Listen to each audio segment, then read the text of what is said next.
Praise the Lord, जय मसीह की। मैं स्टैनली मैकवान, मेरे YouTube channel Hindi Gujarati Bible study में आपका स्वागत है। मेरे चैनल को आज अभी इसी वक्त आप सब्सक्राइब कर लीजिए और परमेश्वर के ज्ञान में आप बढ़ते जाओ। एक बार दो स्त्रियाँ थी, उन्होंने ऐसा तय किया कि आज मेरा बेटा पका कर खाते, कल तेरा बेटा पका कर खाएंगे। और सही में उन्होंने ऐसा किया कि अपना बेटा उन्होंने पका कर खाया। लेकिन मैं बोलता हूँ, क्या ये आसान बात है?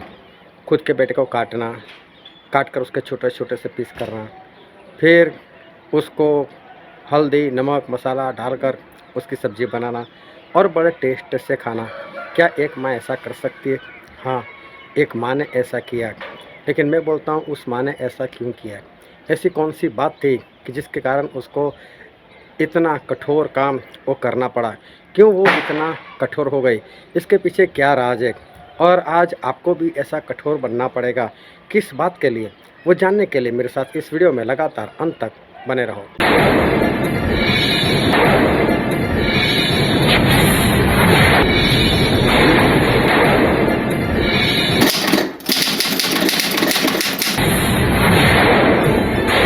चलो बाइबल पढ़ें, और बाइबल से पहला राजा उसका अध्याय 10 और वचन 1 से 10।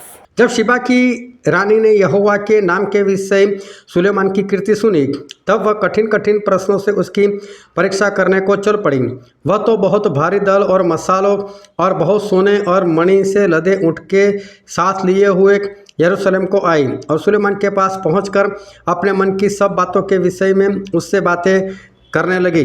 सुलेमान ने उसके सब प्रश्नों का उत्तर दिया। कोई बात राजा की बुद्धि से ऐसी बाहर न रही कि वह उसको न बता सका।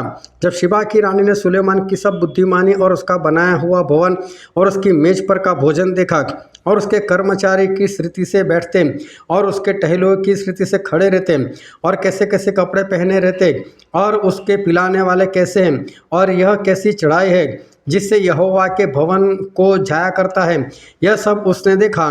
तब वह चकित हो गई। तब उसने राजा से कहा, तेरे कामों और बुद्धिमानी की जो कीर्ति मैंने अपने देश में सुनी थी वह सच ही है, परंतु जब तक मैंने आप ही आकर अपनी आंखों से यह न देखा तब तक मैं उन बातों की प्रतीति न की, परंतु इसका आधा भी मुझे न बताया गया था। तेरी बुद्धिमानी और कल्याण और उस कीर्ति से भी बढ़कर है जो मैंने सुनी थी। धन्य है तेरे जन, धन्य है तेरे ये सेवक जो नित्य तेरे सन्मुख उपस्थित रहकर तेरे बुद्धि की बातें सुनते हैं। धन्य है तेरा परमेश्वर यहोवा जो तुझसे ऐसा प्रसन्न हुआ कि तुझे इज़राइल की राजगद्दी पर विराजमान किया। यहोवा इज़राइल से सदा प्रेम रखता है, इस कारण उसने तुझे न्याय और धर्म करने को राजा बना दिया है। और उसने राजा को 120 किक्कार सोना, बहुत सा सुगंध द्रव्य और मणि दिया। जितना सुगंध द्रव्य शिबा की रानी ने राजा सुलेमान को दिया उतना फिर कभी नहीं आया। देखो, ये परमेश्वर पिता का वचन है और परमेश्वर अपने वचन से आज एक बार फिर हमसे बातचीत करने वाला है। तो बहुत ध्यान से परमेश्वर के वचन को सुनना और उसके अनुसार चलना। एक बार इज़राइल के अंदर बहुत बड़ा अकाल हो गया।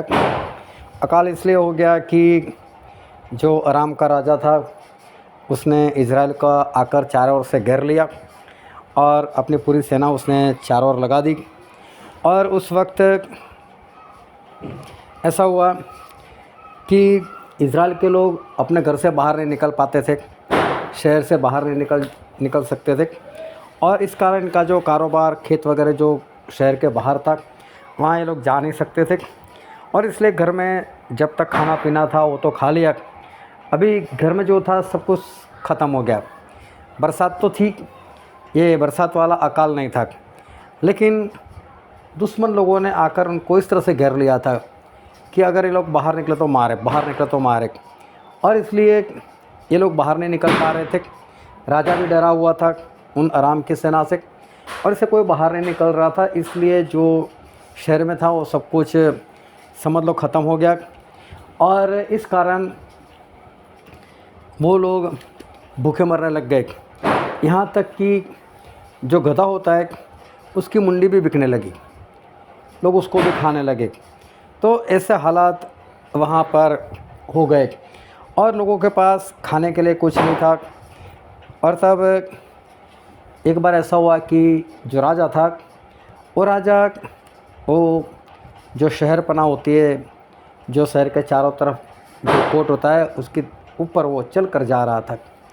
जब वह जा रहा था तो उसे एक स्त्री मिली और स्त्री ने उससे कुछ बात कही, और ये बात हम बाइबल में पढ़ना चाहते हैं। दूसरा राजा उसका अध्याय 6 24 से लेकर 27 तक। परंतु इसके बाद अराम के राजा बेन हदद ने अपनी समस्त सेना इकट्ठी करके शमरून पर चढ़ाई कर दी और उसको घेर लिया। तब शमरून में बड़ा अकाल पड़ा और वह ऐसा घिरा रहा कि अंत में एक गधे का सिर चांदी के 80 टुकड़ों में और कब की चौथाई भर कबूतर की बीट 5 टुकड़े चांदी तक बिकने लगी। और इज़राइल का राजा शहर पनाह पर ठहर रहा था कि एक स्त्री ने पुकार के उससे कहा, हे प्रभु, हे राजा, बचा। उससे कहा, यदि यहोवा तुझे न बचाए तो मैं कहाँ से तुझे बचाऊं? क्या खलिहान में से या दाखरस के कुंडों में से? अभी देखो, एक स्त्री होती है, वो अकाल के कारण वो इस राजा को आवाज़ लगे, राजा मुझे मदद कर, मेरी सहायता कर, मेरे लिए कुछ कर। अभी राजा तो सुनना ही नहीं चाहता था, उसके खुद के हालात ऐसे थे, लेकिन राजा के ऊपर जिम्मेदारी भी रहती है। फिर आखिर में राजा उसके साथ बात करने के लिए रुकते और आगे पढ़ो उसका 27 और 28 वचन। उससे कहा, यदि यहोवा तुझे न बचाए तो मैं कहाँ से तुझे बचाऊं? क्या खलिहान में से या दाखरस के कुंडों में से? हाँ, राजा ऐसा बोल रहा है कि मैं क्या करूँ बोले, जब परमेश्वर हमारे साथ नहीं, जब परमेश्वर हमारी कोई सहायता नहीं कर रहे, तो बोले मैं कहाँ से तेरी सहायता करूँ, मैं कुछ भी नहीं कर सकता, ये कहना चाहता है। फिर वो पूछता है कि स्त्री को, बोले तुझसे क्या दुख है? और देखो, इस स्त्री का जो दुख था वो बहुत ही भयानक था। और पढ़ो तो 28 और 29 वचन। फिर राजा ने उससे पूछा, तुझे क्या हुआ? उससे उत्तर दिया, इस स्त्री ने मुझसे कहा था मुझे अपना बेटा दे कि हम आज उसे खा लें, फिर कल मैं अपना बेटा दूंगी और हम उसे भी खाएंगे। तब मेरे बेटे को पकाकर हमने खा लिया। फिर दूसरे दिन जब मैंने इससे कहा कि अपना बेटा दे कि हम उससे खा लें, तब इसने अपने बेटे को छिपा रखा। अभी देखो, ध्यान से समझना और थोड़ा अपना दिमाग लगाना। ये स्त्री ऐसा बोलती है कि मेरे साथ रहने वाली स्त्री है, और बोले अकाल इतना भारी था, हमारे पास खाने के लिए कुछ नहीं था, तो हम दोनों ने तय किया कि आज मेरा बेटा खाएंगे, कल तेरा बेटा खाएंगे। सोचो, एक माँ अपने बेटे को खाने के बारे में बोल रही, तो बोले कल मेरा बेटा तो हमने खा लिया, वो भी कैसे, पका कर खा लिया। बोला आज इसके बेटे की बारी थी, राजा इसने अपने बेटे को छुपा लिया। मैं स्त्री क्या कहना चाहती, इसको बोल कर अपना बेटा निकाले, आज भी हम उसको खाए। अभी देखो, खाने की बात ठीक है, लेकिन एक बच्चे को अगर खाना है और वो भी माँ को, तो पहले तो उसको काटना पड़ेगा, बिना काटे खा नहीं सकती। तो देखो, एक माँ ने पहले तो बेटे को काटा। जब बेटे को काटते, किसी को भी काटते, वो तड़पता है, तो उसने क्या किया होगा? आप मुर्गी लेने जाते हो, अगर आपने सामने अगर मुर्गी काटे तो देख लेना, अपने पैर के तले उसके पैर, मुर्गी के दूसरे पैर तले पंख रख देते और फिर उसकी गर्दन उड़ाते। फिर वो तड़पता है, तड़पती है मुर्गी, और इसलिए वो कहीं तड़पते हुए इधर उधर ना हो जाए, इसलिए उसको दबा कर रखते। अभी देखो, एक माँ ने ऐसा किया होगा, अपने बेटे के हाथ पैर बांध दिए होंगे, फिर उसको काटा होगा। जब काटा होगा, उसके गले से खून निकला होगा। फिर इतना ही नहीं, उसको साफ़ किया, जिस तरह से एक बकरे को या तो मछली को साफ़ करते, इस तरह से एक माँ ने इसको साफ़ किया। देखो माँ कितनी कठोर हो चुकी है। फिर उसके छोटे छोटे पीस किए, फिर उसको साफ़ कर कर उसमें मिर्च मसाला डालकर उसको पकाया। उसको समझ सकते हो कि हालात कैसे होंगे, ये अकाल कैसा होगा।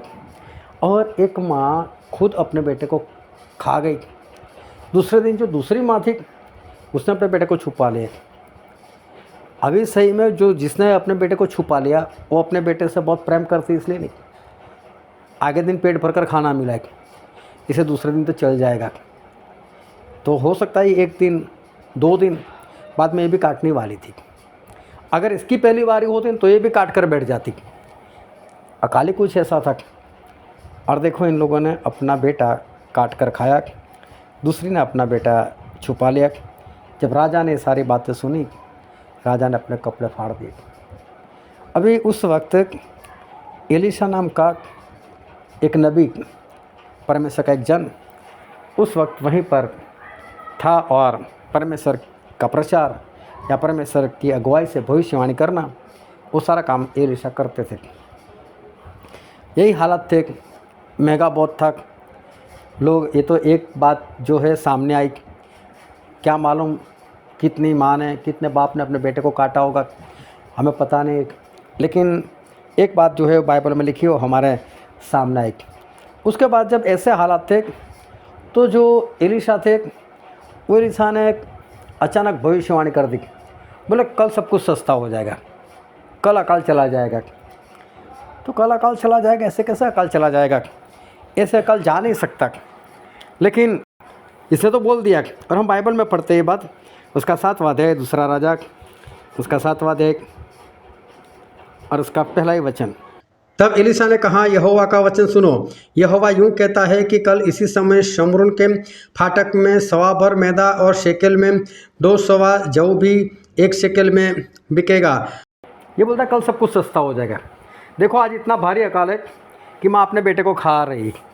दूसरे दिन ये एलीशा ऐसा बोल रहे हैं कि कल सब कुछ सस्ता हो जाएगा, आज चाहे जैसे भी हालात हो, कल सब कुछ सस्ता हो जाएगा। तो एक इंसान था जो राजा का खास, जिसके कंधे के ऊपर राजा अपना हाथ रखता था, ऐसा इंसान वो वहीं पर था और ये सारी बातें सुन रहा है। उसको विश्वास नहीं आ रहा है, तो वो क्या बोलता है, पढ़ो उसका दूसरा वचन। तब उस सरदार ने, जिसके हाथ पर राजा तकिया करता था, परमेश्वर के भक्त को उत्तर देकर कहा, सुन, चाहे यहोवा आकाश के झरोखे खोले तो भी क्या ऐसी बात हो सकेगी। उसने कहा, सुन, तू यह अपनी आंखों से तो देखेगा, परंतु उस अन्न में से कुछ खाने ना पाएगा। अभी जो राजा का खास इंसान था वो बोल रहा है कि अगर परमेश्वर आकाश में खिड़कियां भी बनाकर वहाँ से कुछ बरसाए तो भी बोले इतना सस्ता कल नहीं हो सकता। इसको विश्वास नहीं आ रहा है। तो एलीशा के मुँह से भी निकल गया, अगर तू विश्वास नहीं कर रहा है, कल तू अपनी आंखों से देखेगा, खा नहीं पाएगा बोले तू। अभी क्या हुआ, उसके आगे बाद में शांति से पढ़ लेना। लेकिन 4 कोढ़ी इंसान थे। अब ये कोढ़ी लोग जो है ना, शहर से उनको बाहर रखा जाता है, उनको शहर के अंदर नहीं, ये सारे फाटक के बाहर थे 4 कोढ़ी। अभी उनके घर वाले क्या करते हैं, ऐसे जो कोढ़ी होते हैं या ऐसे अशुद्ध बीमारी वाले जो लोग होते हैं जिनको बाहर रखा जाता है, तो उनके घर वाले क्या करते हैं कि वक्त वक्त पर उनको खाना देकर आते। अभी शहर में से तो कोई बाहर ही नहीं निकल पा रहा है, कोई निकल नहीं पा रहा है, इसलिए फिर इन 4 लोगों को खाना नहीं मिल रहा है। अभी मालूम नहीं 2 4 5 कितने दिन से लोग भूखे हैं, इनको कुछ खाना नहीं मिला। तो 4 लोग आपस में बातें कर, बोले करेंगे क्या, कोई अंदर से बाहर नहीं आ सकता। अगर हम किसी तरह से अंदर घुस जाए तो अंदर जाकर भी क्या करेंगे, वो लोग भी तो भूखा है, वो भी तो भूखे मरते, अंदर जाकर करें भी क्या। तो बोले यार कुछ तो करना पड़ेगा, हमें भूख बहुत लगी है, ऐसे तो मर जाएंगे, कुछ करते। तो बोले क्या करते, बोले जो आराम की सेना है ना, वो कितने दिनों से सामने बैठी हुई है, चलो उसी के अंदर घुस जाते, उनको दिखाई देते हैं, उनके सामने जाकर खड़े हो जाते। तो बोले ऐसा करने से क्या होगा, मार डालेंगे वो तो बोले यहाँ भी कौन से ज़िंदा रह पा रहे, मार डाले तो ख़त्म बात हमारी। लेकिन हो सकता है उनको कोई दया आ जाए, अगर हमको कोई खाना बना दे दे तो फिर तो हमारा अच्छा हो जाएगा। 2 में से एक बात, मरने वाले तो हम यहीं पर भी है, इससे अच्छा वहाँ पर जाकर मर जाए, जल्दी मर जाए, खाना नहीं मिलता है कोई बात नहीं, वो जल्दी मार देंगे, और क्या, मरना तो वैसे भी है, तो चलो कुछ तो करते। तो 4 लोग वहाँ पर हिम्मत कर चले गए। जब उन्होंने पास जाकर देखा तो उनको पता चला पूरी सेना है ही नहीं, सारी सेना भाग चुकी है, और जो भागने के निशान जो है वो वहाँ पर दिखाई दे रहे, कोई कपड़ा छोड़कर भागा है, कोई खाना छोड़कर भागा है, ऐसे सभी लोग भाग चुके। अभी इन लोगों ने ये देखा तो पहले तो इन लोगों ने किसी तंबू में घुसकर उन लोगों ने पेट भरकर खाना खाया, फिर सोना था, चांदी था, कपड़े था, वो जाकर कहीं पर छुपा दिया, फिर दूसरे तंबू में घुसे, फिर कुछ खाया, फिर कुछ छुपाया। बोले तो कितना सारा है, हम तो लूट भी नहीं सकते। बोले चलो चलो हम शहर वालों को बताते कि सेना भाग चुकी है। तो बोलते ठीक है, शहर वालों को बता दें। तो लोग दरवाजे के पास गए और वहाँ जाकर उस सिक्योरिटी वाले को बोला, भाई साहब सभी लोग बाहर निकलो। बोले क्या, बोले आराम की सेना नहीं है, तो भाग चुकी है, और इतना सोना रखकर भागी, इतना चांदी, कपड़े, खाना, सब कुछ रखकर भाग गए। तो बोले बाहर निकलो। अभी कि उसने राजा को जाकर बताया, राजा 4 कोढ़ी ऐसी बातें कर रहे अब राजा को डर भी है, कहीं ऐसा तो नहीं कि ये 4 कोढ़ी आराम की सेना के साथ मिल चुके होंगे और इस तरह से अगर हम दरवाज़ा खोले बाहर निकले और हमको मार दे। तो राजा ने कुछ लोगों को तैयार किया, बोला धीरे से जाकर चुपके से देख कर आओ कि 4 कोढ़ी बोल रहे ऐसी बात है। कुछ लोग गए, वो देख कर आए, बोले हाँ सही बात है। तब तक क्या हुआ, पूरे शहर में बात फैल गई कि 4 कोढ़ी ने ऐसी ऐसी बातें बताई। अब भूख तो सभी लोगों को लगी थी, भूखे थे। और फिर क्या हुआ कि राजा ने बोला दरवाजे खोल दो। जो पब्लिक थी तब तक दरवाजे के पास इकट्ठा हो गई थी। जैसे दरवाज़ा खोला गया, सभी लोग ज़ोरों से भागे, जिसमें जितनी ताकत, क्योंकि भूखे थे, भागो, कुछ पेट भरो, खाओ। और सभी लोग आराम की सेना को तो चली गई थी, उनके तंबों को लूटने लगे, खाने लगे। अभी जो इंसान था, जो राजा का खास इंसान था, जो जिसके कंधे के ऊपर राजा अपना हाथ रख कर जाता था, जिसने एलिसा को बोला था कि अगर परमेश्वर आसमान में खिड़कियाँ भी करते तो ही बोले ऐसा नहीं हो सकता। और एलिसा ने उसको बोला था कि देख तू अपनी आंखों से देखेगा लेकिन खा नहीं पाएगा। तो वो उसी वक्त उसकी ड्यूटी लगी थी उस दरवाजे के पास। जैसे दरवाज़ा उससे खोला होगा, पब्लिक इस तरह से भागी, वो बीच में आ गया, गिर पड़ा, सभी लोग उसके ऊपर से चले गए और वो वहीं का वहीं मर गया। तो यहाँ पर इस बात को भी हम बाइबल में पढ़ते हैं, दूसरा राजा उसका 7वां अध्याय और 16 से पढ़ो। तब लोगों ने निकलकर अराम के डेरे को लूट लिया और यहोवा के वचन का अनुसार 1 सवा मैदा 1 शेकेल में और 2 सवा जौ 1 शेकेल में बिकने लगा। और राजा के उस सरदार को जिसके हाथ पर वह तकिया करता था फाटक का अधिकारी ठहराया। तब वह फाटक में लोगों के पाँवों के नीचे दबकर मर गया। यह परमेश्वर के भक्त के उस वचन के अनुसार हुआ जो उसने राजा से उसके यहाँ आने के समय कहा था। अभी देखो वो इंसान मर गया, तो लोग किस तरह से भागे होंगे, कैसे हड़बड़ा कर लोग भागे होंगे कि खाना मिला, भागो भागो भागो। और देखो उसका काम हो गया और वो बीच में आ गया, उसका काम तमाम हो गया, वो इंसान मर गया। अभी यहाँ पर एक बात हम देखना चाहते कि इज़राइल में अकाल हो गया, खाने को कुछ नहीं मिल रहा था, पेट की भूख थी, शरीर की भूख थी, रोटी चाहिए थी, सब्जी चाहिए थी। जब तक खाना था खा लिया, घर में ख़त्म हो गया, अकाल पड़ गया। अभी सभी लोग इस बात से परेशान, करें तो क्या करें, करें तो क्या करें। और देखो एक पेट की भूख मिटाने के लिए 2 माँ ऐसे तय करती कि आज तेरा बेटा खाए, कल मेरा बेटा। किस बात के लिए? अपना पेट भरने के लिए। देखो लोग ऐसा कहते हैं कि एक माँ अपने बेटे को संभालती है, उसको पाल पोस कर बड़ा करती, उसके लिए दुख उठाती। लेकिन जब ऐसे हालात आए, ऐसे अकाल पड़ गया, एक माँ ने वो नहीं देखा मैं एक माँ हूँ, उसने अपने बेटे पर तरस नहीं खाया, उसने अपने बेटे को काट कर, पका कर, अच्छे से टुकड़े कर कर, मिर्च मसाला डालकर अच्छे से टेस्टी बनाकर खाए बेटे को। सोचो एक भूख इंसान को कितना परेशान कर सकती है, कितना मजबूर कर सकती है कि माँ अपने बेटे को खा ले। कैसे हालात होंगे सोचो। माँ को ना तो इस बात की शर्म आ रही है, वो राजा को बिंदास से बता रहे कल हमने मेरा बेटा खाया। तो इसका मतलब ये है कि वो हालात इंसान को कितना मजबूर कर देता है। एक पेट की भूख इंसान को कितना मजबूर कर देती है कि वो अपना बेटा तक खा सकता है।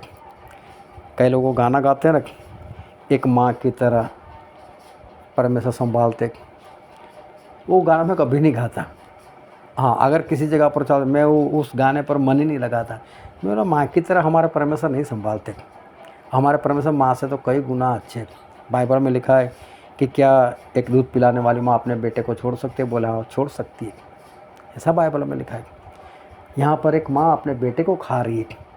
अभी जिस तरह से ऐसे हालात होते हैं, उस वक्त एक बेटा अपनी माँ के ऊपर भरोसा नहीं रख सकता, माँ अपने बेटे के ऊपर भरोसा नहीं रख सकती। ऐसे हालात हो जाते हैं। कठोर होकर माँ ने ऐसा निर्णय लिया कि मेरे बेटे को खाते हैं, और उन्होंने खाया।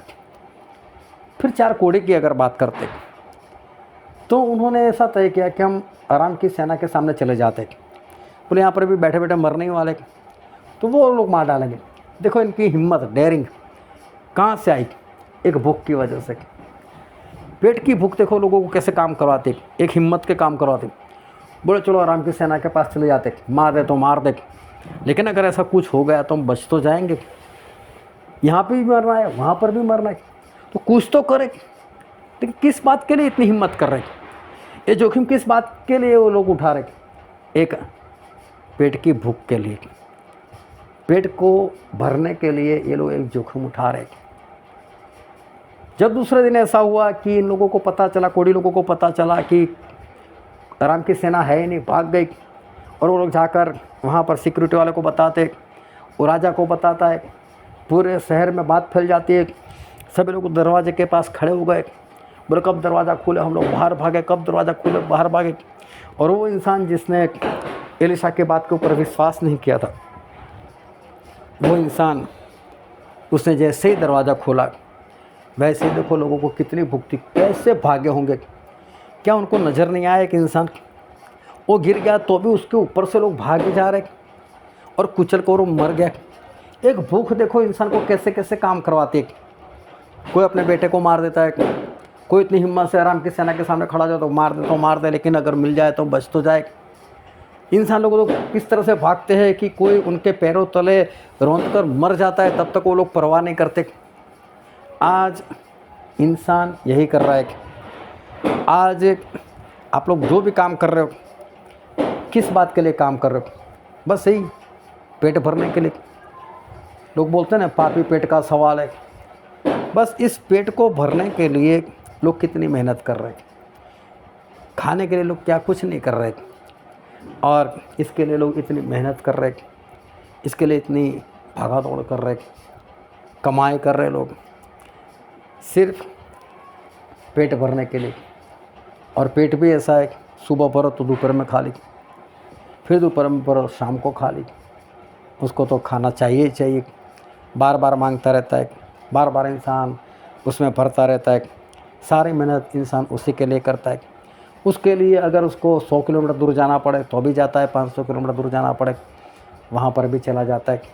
बस पेट के लिए मुझे कुछ मिल जाए, कुछ पैसे मिल जाए, मेरा गुजारा हो जाए। आज लोग गुजारा करने के लिए कितना भागते। लेकिन जो वचन हमने पढ़ा था पहला राजा उसका 10वां अध्याय 1 से 10 वचन जो हमने पढ़ा था, वहाँ पर सुलेमान राजा है। सुलेमान राजा जब राजा बने और राजा बनकर एक बार रात में सो रहे थे तो उनको सपना आया। सपने में परमेश्वर ने उसको दर्शन दिया और सुलेमान को बोले, सुलेमान बोल तुझे क्या चाहिए, तू जो मांगे मैं तुझे दूंगा। सुलेमान बोलते हैं कि परमेश्वर आपने मुझे राजा बनाया, कम है क्या?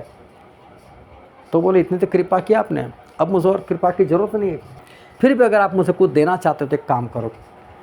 बोले आपके इतने लोग हैं, इज़राइल के लोग अनगिनत लोग हैं, अगर मेरे से कोई गलती हो जाए, इनका न्याय करने के लिए कुछ गलती हो जाए, या तो राजा की जो फ़र्ज़ है उसको निभाने में मेरी कोई गलती हो जाए तो ना हो, इसलिए मुझे ज्ञान दो। बोले मुझे समझ दो बस, कि मैं समझ पाऊँ और उस तरह से मैं काम कर सकूँ, मेरे से कोई गुनाह ना हो पाए। बोले मुझे ज्ञान और समझ दो। और परमेश्वर बहुत खुश हो गए कि सुलेमान तू बहुत कुछ मांग सकता था, तू अपने लिए सोना चांदी मांग सकता था, पैसे मांग सकता था, तू अपने लिए लंबी आयु मांग सकता था, लेकिन ऐसा कुछ तूने मांगा नहीं, तूने मेरे लोगों के लिए मांगा। तो बोले जा मैं तुझे ज्ञान तो दूंगा, और ऐसा ज्ञान कि तेरे पहले ऐसा कोई ज्ञान ही नहीं हुआ होगा, तेरे बाद में भी ऐसा कोई ज्ञान ही नहीं होगा, लेकिन साथ साथ में मैं तुझे पैसा भी इतना दूंगा, सोना चांदी भी दूंगा, मैं तुझे लंबी आयु भी दूंगा। बोले सब कुछ परमेश्वर बोले सब कुछ तुझे जो तूने नहीं मांगा वो भी मैं तुझे दे दूंगा। अभी सुलेमान जिस तरह से काम कर रहे थे तो चारों ओर उनका नाम जो फैलने लग गया। बोले दाऊद की जगह पर दाऊद का जो बेटा राजा बनाया, बहुत ही ज़ोरदार है, बहुत ज़ोरदार। और ये सारी बातें सुनी किसने? शेबा की रानी ने। वो जो रानी थी उसको लोगों ने बताया, बोले ये इज़राइल में जो राजा आया है सुलेमान बहुत ही ज़ोरदार है, क्या ज्ञान है उसके पास, क्या समझ है उसके पास, क्या उसने परमेश्वर का भवन बनाया, क्या उसने अपना महल बनाया, क्या उसकी समझ है, क्या उसका ज्ञान है। तो ये बोलते इतनी तारीफ़ कर रहे। बोले ऐसा तो क्या है इसमें, चलो देखने के लिए जाती हूँ। वो भी रानी थी और वो वहाँ से चलकर इसके पास आई। इसके पास आकर जब राजा एक दूसरे से मिलते हैं तो लोग पहले और एक दूसरे को भेंट देते हैं।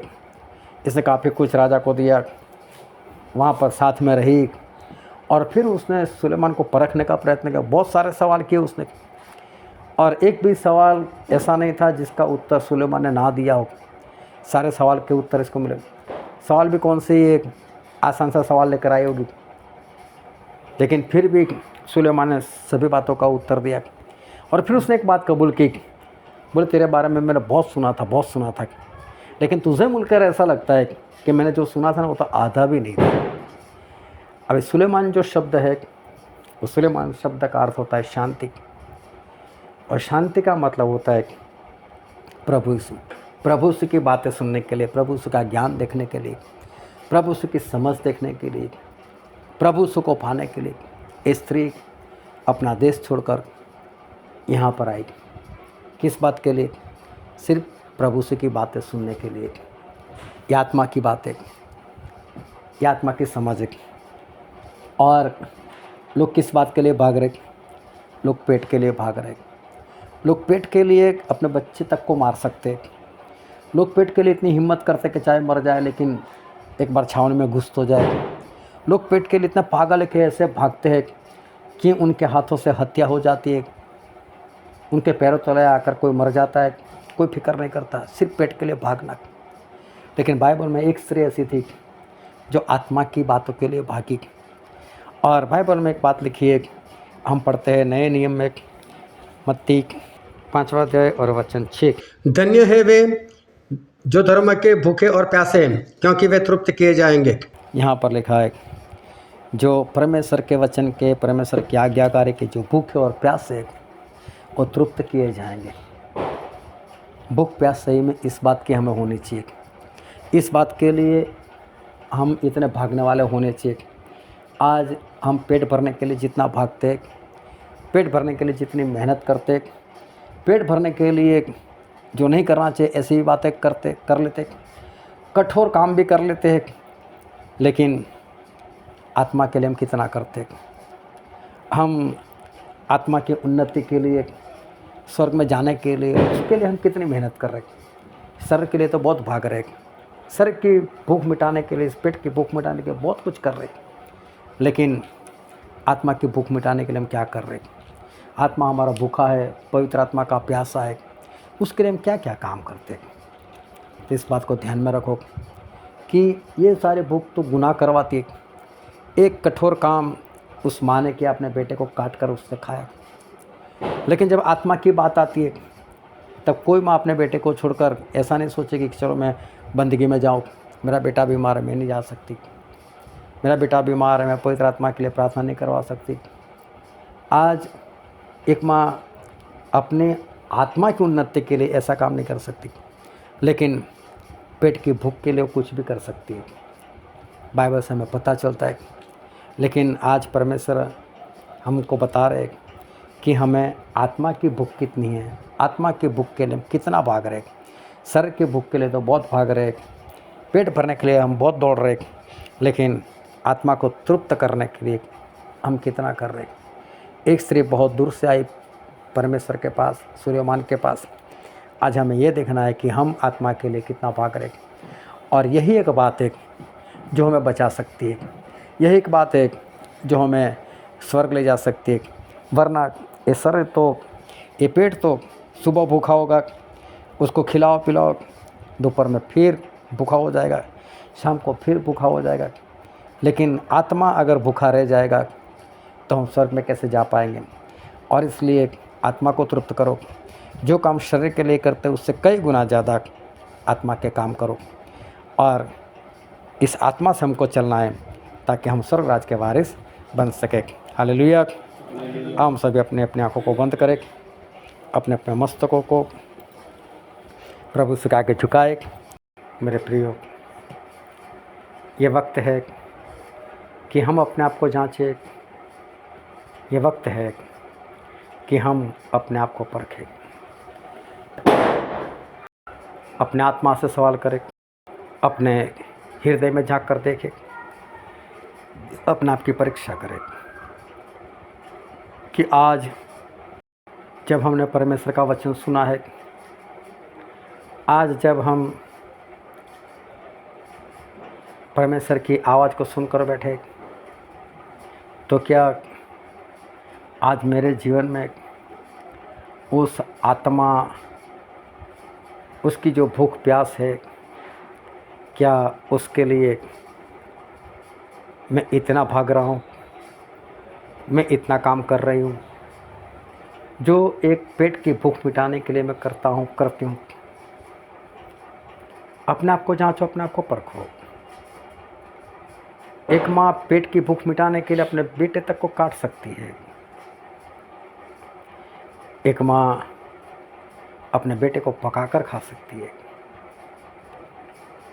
वो कोढ़ी लोग अपनी जान जोखिम में डालकर भी खाने के लिए राम की सेना में जा सकते हैं। इंसान इस तरह से भागता है पेट की भूख मिटाने के लिए कि उससे किसी की हत्या तक हो जाती है, लेकिन फिर भी भागता है। क्या आज इस कदर हमें परमेश्वर के वचन की भूख प्यास है?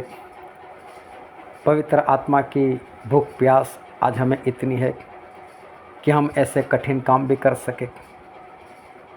अपने आप को जांचो, अपने आप को परखो, क्योंकि प्रभु यीशु ने ये नहीं कहा कि जो पेट का भूखा है वो तृप्त होगा, लेकिन प्रभु यीशु ने कहा जो धर्म का भूखा है, प्यासा है, वो तृप्त किए जाएंगे। हम आत्मा के लिए, आज्ञाकारी के लिए, पवित्र आत्मा के लिए, परमेश्वर के वचन में चलने के लिए, स्वर्ग में पहुंचने के लिए हम भूखे प्यासे हो जाए। मुश्किल से मुश्किल काम हम कर सके, ऐसे भूखे प्यासे हो जाए। और उस भूख मिटाने के लिए कितना भी भागना पड़े, वो प्यास मिटाने के लिए कितना भी दौड़ना पड़े, हम भागने दौड़ने वाले बने, ताकि हम स्वर्ग राज्य के वारिस बन सके। ये वचन समझने के लिए, ग्रहण करने के लिए, उसके अनुसार चलने के लिए प्रभु की कृपा हम सभी पर होने पाए।